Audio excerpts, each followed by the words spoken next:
Young man vanished in the forest. 9 months later, a nesting owl gives away the secret. The first sound Eli Bennett ever fell in love with wasn't music or laughter. It was the haunting call of a barred owl echoing through the misty woods behind his childhood home. At 22, that same love had grown into an obsession that drove him deep into forests with recording equipment worth more than most people's cars, chasing sounds that existed nowhere else on Earth. "You're wasting your life out there," Noah had said that morning, his calloused hands wrapped around a coffee mug as he stared out the kitchen window at the logging trucks parked in their driveway. At 26, Eli's older brother had shoulders broad enough to carry the weight of their late father's business, and eyes tired enough to suggest he'd been carrying it longer than he should have been. "And you're destroying it out there," Eli had shot back, nodding toward the trucks. The argument was as familiar as their morning routine. Noah defending the logging operation that kept food on their mother's table, Eli condemning it as environmental damaging. Their father's death 3 years earlier had only deepened the divide. When Noah saw responsibility and legacy, Eli saw betrayal of everything the old man had taught them about respecting the forest. Their mother, Sarah Bennett, had given up trying to mediate these exchanges months ago. She simply kissed both her sons' foreheads and reminded them that she loved them, no matter how much noise they made in her kitchen. But Eli could see the worry lines deepening around her eyes every time he announced another solo expedition into the woods. "The Cascade Creek area has been active," Eli explained, shouldering his recording pack. The equipment inside represented 2 years of savings from his part-time job at the local radio station, a Zoom H6 recorder, a shotgun microphone that could pick up a mouse's heartbeat from 50 yards, and enough battery packs to record for 3 days straight. "There's a pair of northern spotted owls nesting somewhere up there.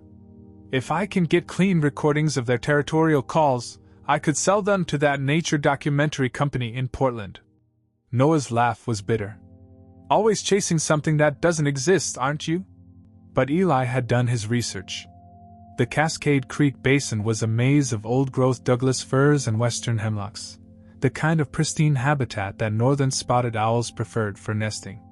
Local birdwatchers had reported unusual calls coming from the area, calls that didn't match any of the common species. Eli's podcast, Voices of the Wild, had gained a modest following among nature enthusiasts, and a rare recording could change everything.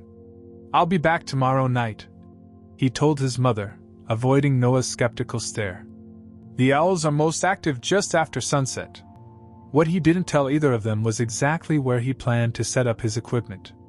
The coordinates he'd marked on his GPS were deep in the forest, farther than he'd ever ventured alone. He'd studied topographic maps for weeks, identifying a cluster of massive old-growth trees near a seasonal creek that seemed perfect for nesting sites. The area was technically within the boundaries of state forest land, but it bordered the Bennett family's logging lease, a detail that made Eli's stomach tighten with guilt. His father had always said the forest would provide for those who respected it. But what his father hadn't anticipated was how the two brothers would interpret respect so differently after he was gone. The hike to his chosen recording spot took longer than expected.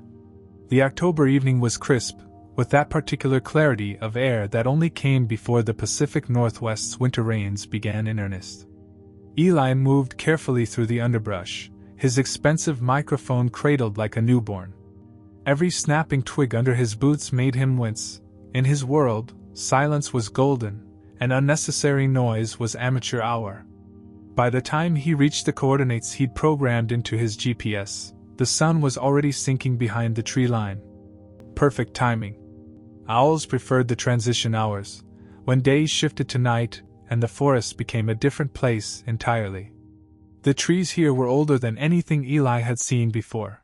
Towering Douglas firs with trunks so massive that 3 people holding hands couldn't have wrapped their arms around them. Their canopy filtered the dying light into a cathedral-like dimness that made Eli feel small and reverent. This was the kind of place his father had described in stories but never shown them, the heart of the forest that remained untouched by chainsaws and logging roads. Setting up his equipment with practiced efficiency, Eli positioned his shotgun microphone toward a particularly massive fir whose hollow trunk would make an ideal nesting cavity. His recorder showed full battery life, and the levels were perfect. All he had to do now was wait. The first hour passed in the kind of silence that city people never experienced, not empty silence, but the rich quiet of a living ecosystem settling into night. Eli heard the rustle of small mammals in the undergrowth, the distant trickle of water over rocks, and the soft whisper of wind through branches hundreds of feet above his head. Then, at exactly 7:42 p.m. according to his recorder's timestamp, he heard it. The call was unlike anything in his extensive library of Pacific Northwest bird sounds. Low and haunting, with a series of ascending notes that seemed to echo from multiple directions at once. Eli's heart raced as he adjusted his microphone angle, praying that his equipment was capturing every nuance. But as he fine-tuned his recording setup, another sound reached his ears, one that didn't belong in this pristine wilderness. The distant rumble of machinery, growing closer. Eli's blood ran cold. This was supposed to be protected forest land. No logging operations should be anywhere near here, especially not at night. He grabbed his recorder and headphones, following the sound through the darkening trees. What he found made his hands shake as he pressed the record button. The red light on his Zoom recorder was still blinking when everything went wrong. "Wait, who's there?" Eli's whispered words would later be preserved forever in digital memory, along with what came next. "No, please." By dawn, the forest had returned to its natural quiet. The only witness to what happened was an ancient Douglas fir, its hollow trunk the perfect size for nesting, and for hiding the secrets that some people would like to keep. Margaret Hale had been walking these forest paths for 15 years, ever since her retirement from teaching 3rd grade at Millbrook Elementary. At 72, she moved with the careful precision of someone who understood that broken bones healed slower at her age. But her eyes remained sharp as a hawk's when it came to spotting birds. 9 months had passed since Eli Bennett's disappearance had shaken their small logging town. The search parties had combed every known trail, every camping spot, every place a young man might have gotten lost or hurt. They'd found nothing, no body, no equipment, no trace. The case had gone as cold as the winter rain that never seemed to stop falling in the Pacific Northwest. Margaret remembered Eli from his school days, a quiet boy who brought injured birds to her classroom and could identify more species by their calls than most adults could by sight. His disappearance had hit the community hard, but life had a way of moving forward even when answers didn't come. This morning, Margaret was exploring a section of forest she'd never ventured into before, a remote area past Cascade Creek where the trees grew thick and the undergrowth was sparse enough for comfortable walking. Her field notebook was already half full with observations, a red-tailed hawk's nest, evidence of deer trails, and the scattered remains of what looked like a small mammal's meal. It was the sound that first caught her attention, a soft hooting that seemed too regular, too repetitive to be natural owl behavior. Margaret paused, her weathered hands adjusting the focus on her binoculars as she scanned the canopy above. There, wedged into the hollow trunk of a massive Douglas fir about 20 feet up, was something that made her heart skip. At first glance, it looked like a perfect owl's nest, twigs and moss arranged in a careful circle. But something metallic glinted from within the organic material, something that definitely didn't belong in nature.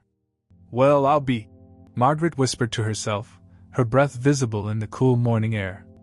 The climb up to the nest was more challenging than anything Margaret had attempted in years, but her curiosity won out over her caution. Using her walking stick for balance and finding footholds in the furrowed bark, she managed to reach the hollow trunk. What she found inside made her hands tremble. Nestled among the twigs and dried leaves was a professional-grade audio recorder, its black metal case dulled by months of weather but still intact. An owl had clearly made this device the centerpiece of its nest, weaving natural materials around it with the kind of artistry that only nature could create. Margaret carefully extracted the recorder, apologizing aloud to whatever owl might return to find its home disturbed. The device was heavier than she'd expected, with various ports and buttons that suggested expensive equipment. A small label on the side read, "Property of E. Bennett," in neat handwriting. Her heart stopped. The drive to the ranger station took Margaret 20 minutes, her mind racing the entire way. Tom Reeves, the local forest ranger, knew her well enough to take her discoveries seriously. Margaret had brought him everything from injured owlets to evidence of illegal dumping over the years, and her sharp eye had never led him astray. "You found this where?" Tom asked, turning the recorder over in his large hands. "About 3 miles past the Cascade Creek crossing, in an old growth section I'd never explored before," Margaret explained. "There was an owl's nest built right around it. Beautiful work, actually. The bird had incorporated it so naturally that I almost missed it." Tom's expression grew somber as he read the label. Everyone in town knew about Eli Bennett's disappearance. The young man's equipment had never been recovered, leading some to speculate that he'd fallen into one of the deep ravines that scarred the forest floor. "Does it still work?" Margaret asked. Tom found the power button and pressed it. After a moment that seemed to stretch forever, a small screen flickered to life, showing battery life at 12% and several hours of recorded material. "Should we call his mother?" Margaret whispered. "Let me listen to it first," Tom said, connecting a pair of headphones to the device. "No point in getting Sarah's hopes up if it's just bird calls and wind noise." But as Tom scrolled through the recorded files, Margaret could see his face changing. The color drained from his cheeks, and his hands began to shake slightly. "Margaret," he said, his voice barely above a whisper, "I need you to sit down."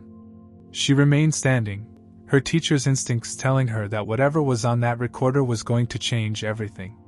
Tom unplugged his headphones and turned up the device's small speaker. The sound quality was surprisingly clear for equipment that had spent 9 months in a tree trunk. First came the natural sounds Margaret expected: wind through leaves, the distant trickle of water, and then the haunting call of an owl. But then a human voice cut through the forest sounds, young and frightened and unmistakably alive. "Wait, who's there?" "No, please." The voice was Eli Bennett's. And in the background, barely audible but definitely present, was something else. A deeper voice, gruff and familiar in a way that made Margaret's stomach turn cold. "You weren't supposed to see this, Eli." The recording dissolved into static and the sound of something crashing through underbrush, but those few words were enough to turn 9 months of grief and mystery into something much darker. Margaret and Tom stared at each other across the ranger station's small desk, both understanding that they held in their hands not just evidence of Eli's fate, but proof that someone in their small, close-knit community had secrets worth keeping at any cost. The phone call that shattered Sarah Bennett's Tuesday morning came at 9:47 a.m., just as she was folding the last of Noah's work shirts from the laundry basket. Tom Reeves' voice was careful, professional, but she could hear the tremor underneath his ranger's composure. "Sarah, I need you and Noah to come down to the station. We've found something of Eli's." The drive to the ranger station felt like moving through thick honey. Sarah's hands gripped the steering wheel so tightly that her knuckles had gone white, while Noah sat in the passenger seat staring out the window with the same stone-faced expression he'd worn for months. Ever since Eli's disappearance, her older son had retreated into himself, working longer hours at the logging site and speaking only when necessary. "Could be nothing," Noah said finally, his voice hoarse from disuse. "Could just be some old equipment he dropped." But Sarah had heard something in Tom's voice that suggested this was far from nothing. Margaret Hale was waiting in the ranger station's small conference room, her weathered hands wrapped around a cup of coffee that had clearly gone cold hours ago. The retired teacher looked older than Sarah remembered, her eyes carrying the weight of whatever she'd discovered in the forest. "The recorder was in an owl's nest," Tom explained, placing the device on the table between them. 20 feet up in an old Douglas fir, about 3 miles past Cascade Creek. The bird had built its nest around it, like it had been there for 9 months, Sarah whispered, her voice breaking on the words. Noah's reaction was immediate and violent. He stood so quickly that his chair scraped against the linoleum floor, his face flushing red. "This is insane. You drag us down here for some random piece of equipment that could belong to anyone?" "Noah," Tom said quietly. "It has Eli's name on it." The color drained from Noah's face as quickly as it had appeared. He sank back into his chair, suddenly looking much older than his 26 years. "There's audio on it," Tom continued. "I'm going to play it for you, but I want you to be prepared. It's difficult to hear." Sarah reached across the table and took Noah's hand. His fingers were cold and stiff, but he didn't pull away. Whatever they were about to hear, they would face it together. The first sounds were exactly what Sarah expected from one of Eli's recording sessions: wind through trees, the distant sound of water, and then that haunting owl call that had always fascinated her younger son. But then Eli's voice cut through the forest ambience, young and frightened and heartbreakingly alive. "Wait, who's there?" "No, please." Sarah's free hand flew to her mouth, stifling a sob. That was her baby's voice, scared and pleading in a way she'd never heard before. But it was the second voice that made Noah's hand tighten painfully around hers. "You weren't supposed to see this, Eli." The voice was deeper, older, muffled by distance but familiar enough to make the small room feel suddenly airless. Sarah looked at Noah, whose face had gone pale as winter sky. "Who is that?" she whispered. Tom exchanged a look with Margaret before answering. "We were hoping you might recognize it." After the initial recording, Tom had called in Danny Morrison, the local tech expert who handled everything from cell phone repairs to the high school's computer lab. Danny had spent 3 hours running the audio through enhancement software, cleaning up background noise and amplifying the quieter elements. "I was able to isolate the second voice," Danny explained, his young face serious beyond his 24 years. "The good news is that your son's equipment was professional grade. The microphone picked up more than you might expect." He played the enhanced version, and this time the second voice was clearer, more distinct. Sarah felt her world tilt as recognition dawned. "Noah," she breathed. "That sounds like—" "It doesn't sound like anyone," Noah interrupted, his voice sharp enough to cut glass. "Audio equipment can be tricky. Could be anyone, distorted by wind or distance or—" "It sounds like family," Margaret said quietly from across the table. The old teacher's eyes were kind but unflinching as she looked at Noah. "I've been listening to voices for 40 years, young man. I know the difference between a stranger and someone who's known the speaker his whole life." The silence that followed was deafening. Sarah stared at her older son, watching emotions flicker across his face like shadows cast by moving clouds. Guilt, fear, anger, and something else, something that looked dangerously close to relief. "The voice on that recording," Danny added reluctantly. "Based on the tonal analysis and speech patterns, it's consistent with someone who shares genetic vocal characteristics with Eli. Someone related to him." Noah's chair scraped against the floor as he stood abruptly. "I need some air." As the door slammed behind him, Sarah remained seated, staring at the recorder that had become both a gift and a curse.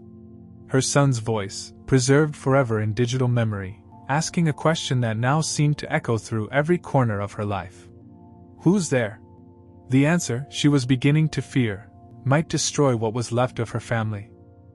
Maya Chin had been Eli Bennett's closest friend since middle school, bonded by their shared love of the natural world and their mutual status as outsiders in a logging town. While other kids spent weekends at the mall or house parties, Maya and Eli explored creek beds, identified bird species, and dreamed of careers that would take them far from the sound of chainsaws. She'd helped edit every episode of Voices of the Wild from her cramped bedroom, staying up late to clean audio tracks and write episode descriptions. Eli's disappearance had left a hole in her life that 9 months hadn't begun to fill, but the discovery of his recorder had awakened something fierce and determined in her chest. 2 days after the family meeting at the ranger station, Maya sat cross-legged on her bedroom floor with Eli's field notebooks spread around her like a paper shrine. He'd been meticulous about documenting his recording locations, sketching maps and noting GPS coordinates with the precision of a scientist. The Cascade Creek area where Margaret had found the recorder was marked on 3 different maps, but one notation caught Maya's attention. "Boundary dispute, check county records." In Eli's careful handwriting, he noted discrepancies between the official state forest boundaries and the Bennett family logging lease. Maya's parents ran the town's only accounting firm, which meant she'd grown up understanding property surveys and boundary disputes better than most 21-year-olds. If Eli had been investigating illegal logging, he would have documented everything. The morning after her discovery, Maya loaded her backpack with water, energy bars, and the GPS unit Eli had given her for her 19th birthday. She told her parents she was hiking the Miller Trail, a popular day hike that would keep them from worrying. What she didn't mention was her real destination, the contested boundary area where Eli had been so carefully tracking logging activities.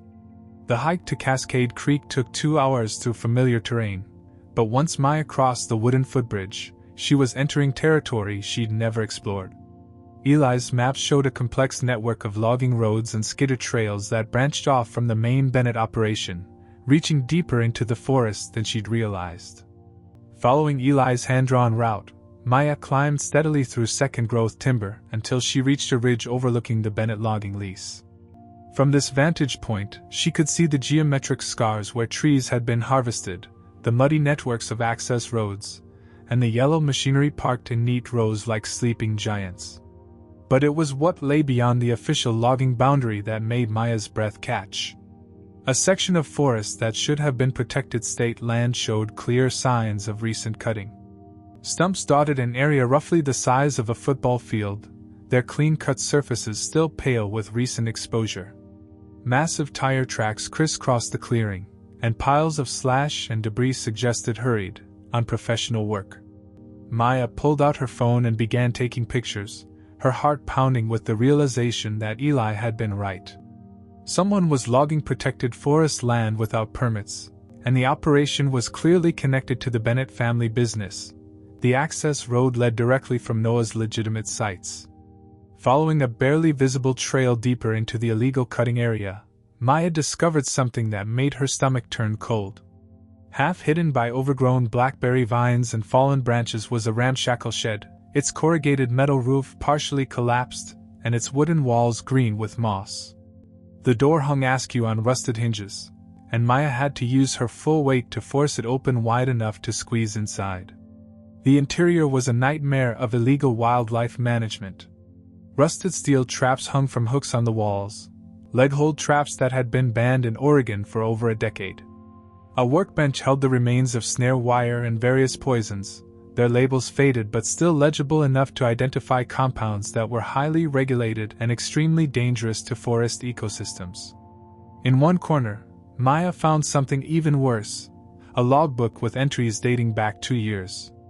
The handwriting was Noah's, but the signatures included at least 3 other names, hired workers who'd been helping with the illegal operation. March 15th. Move 6 traps to Sector 7, bear sign increasing. April 22nd. Good take this week, 3 wolves, several smaller predators. August 18th. DNR asking questions about sector boundaries, need to be more careful. Maya's hands shook as she photographed each page. The operation wasn't just illegal logging. It was systematic wildlife elimination designed to make the forest more profitable for timber harvest. Predators were being finished to protect deer populations, which were then being harvested illegally for sale to private hunting preserves. The final entry was dated September 28th, just 2 days before Eli's disappearance. Problem with E, knows too much. Need to handle situation before he goes to authorities. Maya's phone slipped from her trembling fingers, clattering against the shed's wooden floor. The sound seemed impossibly loud in the forest silence, and she suddenly realized how alone and vulnerable she was in this place where her best friend had died for asking too many questions. She grabbed her phone and ran from the shed, stumbling through the overgrown clearcut toward the main trail. Behind her, the forest seemed to close in like a living thing, and Maya couldn't shake the feeling that she was being watched. By the time she reached her car, Maya knew exactly what she had to do. The evidence in her phone could destroy the Bennett family and expose a criminal conspiracy that had cost Eli his life. But first, she had to survive long enough to tell someone what she'd found. Maya's hands were still shaking when she called Tom Reeves from the ranger station parking lot. The photos on her phone felt like they were burning through the device, too dangerous to keep to herself but too explosive to share carelessly. I found where Eli was finished, she said without preamble when Tom answered. And I know why. Within an hour, the ranger station's conference room had transformed into an impromptu crisis center. Tom had called in Sheriff Peterson, Danny Morrison returned with more sophisticated audio equipment, and Maya sat surrounded by printouts of the photos she'd taken at the illegal logging site. This explains everything, Tom said, studying the logbook entries. Noah wasn't just cutting protected timber. He was running a predator elimination operation. That's federal wildlife violation territory. Sheriff Peterson leaned back in his chair, his weathered face grim. The fines alone would have bankrupted the family business. Prison time was a real possibility. But we still don't know exactly what happened that night, Danny said, adjusting his headphones. I've been working on the audio enhancement for 2 days. I think I can give you the complete picture. The enhanced recording began with sounds Maya recognized from countless hours of editing Eli's work, the careful setup of equipment, the patient waiting for wildlife to emerge. But this version included details that the original hadn't captured, distant voices, the rumble of machinery that didn't belong in protected forest, and most tellingly, the sound of footsteps approaching through underbrush. There, Danny said, pausing the playback. That's where Eli realizes he's not alone. The next section of audio painted a picture that was somehow worse than Maya had imagined. Eli's voice, young and trying to sound braver than he felt, calling out to identify the approaching figures. Noah? Is that you? What are you guys doing out here? The response came clearly now, Noah's voice tight with panic and anger. Jesus, Eli. What the hell are you doing here? Recording owls?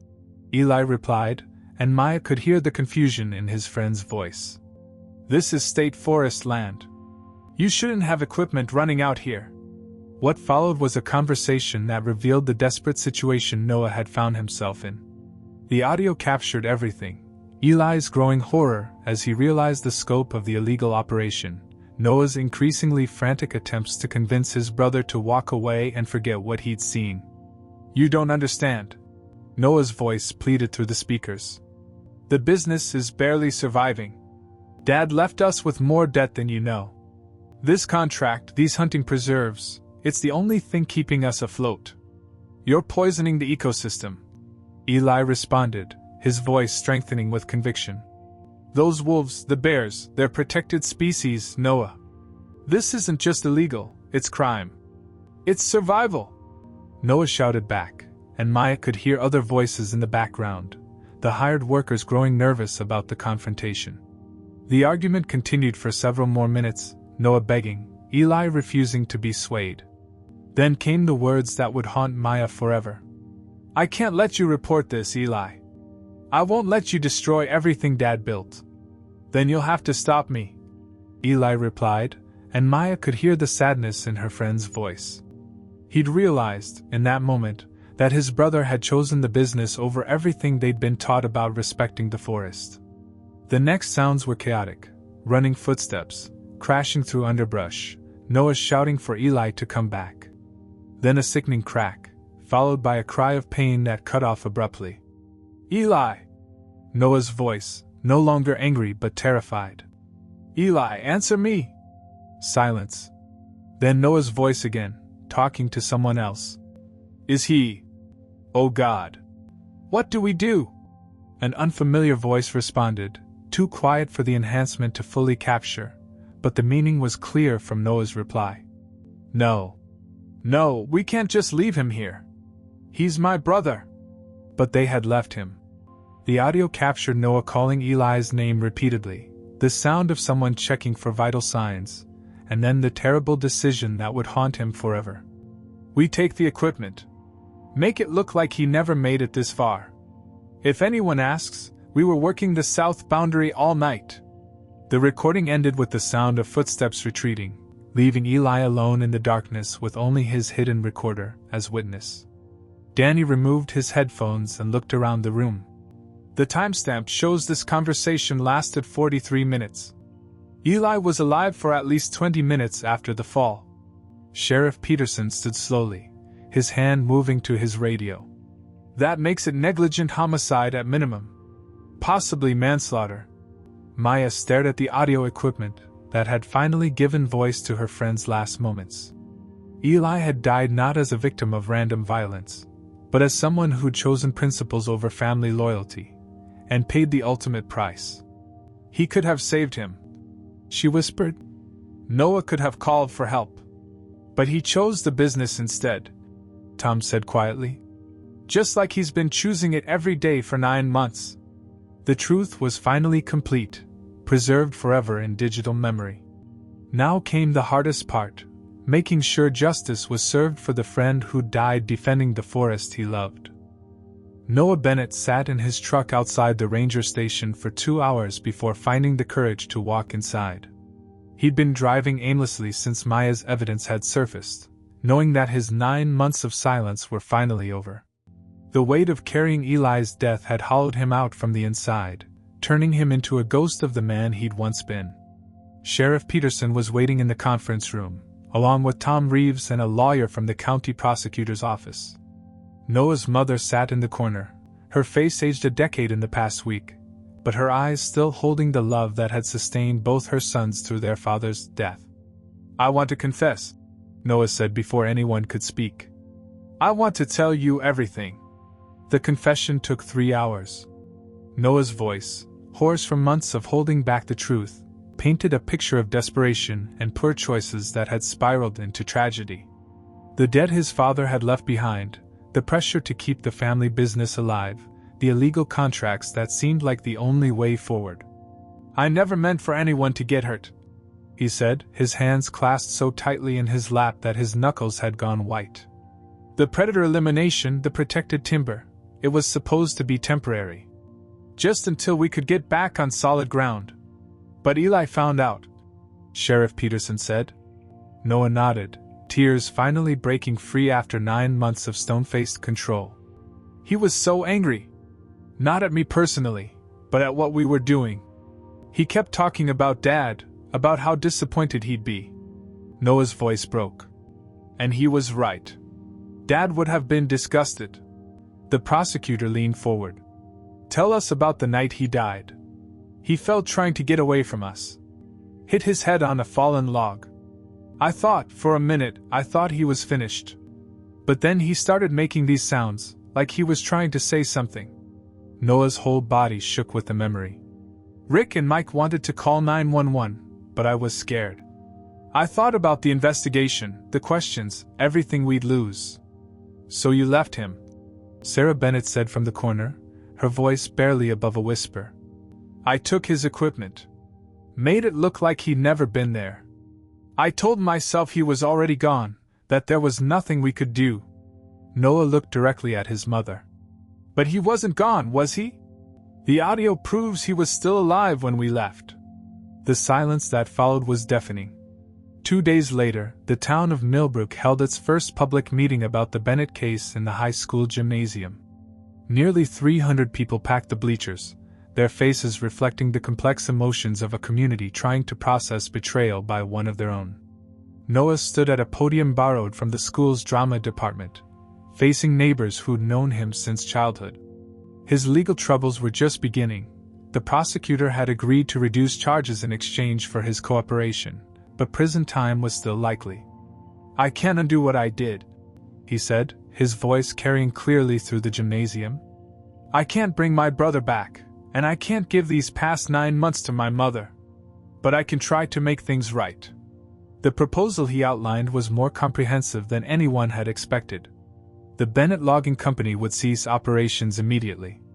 The family's 2,800 acres of forest land would be donated to the state as the Eli Bennett Nature Preserve, with specific protections for wildlife habitat and old-growth trees. My brother died defending this forest, Noah continued. The least I can do is make sure his voice is finally heard. Maya Chin took the stage next, announcing the launch of the Eli Bennett Memorial Podcast.